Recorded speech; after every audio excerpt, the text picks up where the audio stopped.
Right, this is probably the first time I've actually made a video about a bike that's not even here, right next to me to talk about. So it's not behind me, it's not the other side of the camera.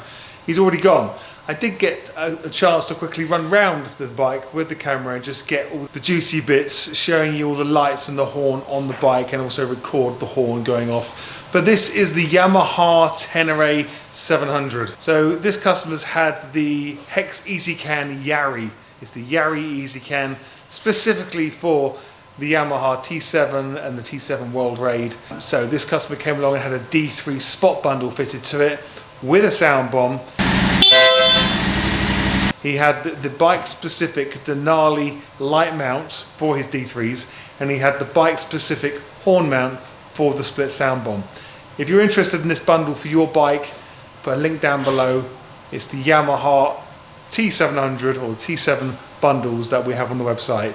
That includes everything you need, from Ezcan, the lights, the specific mounts, the horn, and also this customer had the rear T3 auxiliary brake light. Happy customer.